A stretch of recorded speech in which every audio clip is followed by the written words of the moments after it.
Bien, voyons comment créer notre premier projet ou vidéo dans Animaker. Essentiellement, on clique ici pour créer à partir de 0. Généralement, on veut faire des dessins animés ou tableau blanc. Optons pour l'horizontal, d'accord? Là, on clique sur « Créer un nouveau projet ». OK? Le projet se crée. Attendons un peu. Bientôt, vous verrez, on nous posera quelques questions. Voilà, c'est fait. Réalisé avec Animaker. Comme vous voyez, on peut maintenant créer la vidéo elle-même. OK? Ici, on a les styles qui sont en fait les personnages qu'on peut utiliser. Si on appuie sur Play, ils devraient bouger en théorie. Voilà, c'est ça. Ce petit mouvement. On a ici le mouvement intelligent, configurable pour différents déplacements. OK? On applique et voilà le mouvement intelligent en haut. On peut modifier le mouvement intelligent. OK? Au lieu de bouger n'importe où, il ira là où on lui dit. D'accord? Ou bien il peut tourner, par exemple. On peut faire des actions, s'asseoir, être en colère, rester debout, se gratter. On peut ajouter du texte. OK? On peut mettre un arrière-plan. D'accord? On peut aussi générer le fond avec l'IA, apparemment. On peut mettre ce tableau blanc, par exemple. On peut créer des images aussi avec l'IA. OK? Comme on le souhaite. On peut mettre des vidéos. Pareil. D'accord? Ce sont des vidéos stock. Et voilà la timeline. OK?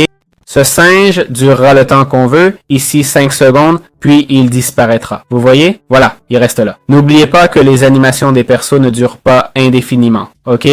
On a la section musique pour la musique et la section effets, d'accord? Il ne semble pas y avoir de section transition, mais bon. On peut aussi créer notre perso dans la section perso. On clique ici et on commence à le construire sans souci. On choisirait le style cartoon, disons, je sais pas, celui-ci. Et parmi tous ceux-là, celui qu'on préfère. On peut le faire et personnaliser la peau, ok? On peut aussi personnaliser les cheveux, par exemple, ok? La mâchoire. On peut modifier les yeux, le nez, ok? La bouche aussi, etc. Ok?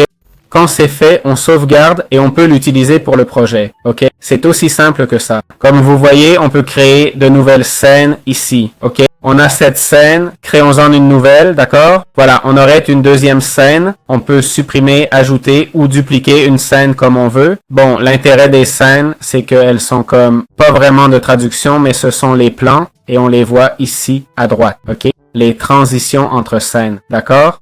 On clique ici et c'est fait. Pas grand chose à dire sur la création vidéo. C'est assez intuitif. Tu prends l'image, tu la glisses ici et tu peux en parler. Vous direz comment superposer. Bon, j'ai le perso ici et l'image là. Tu zoomes, clic droit, tu peux changer la position, ramener en arrière, ok? Par exemple. Bref, chacun fait comme il veut. Ici, on peut ajuster la taille, faire des retouches, remplacer les images, gérer la transparence, bouger, fixer ou supprimer un élément. C'est aussi simple que ça.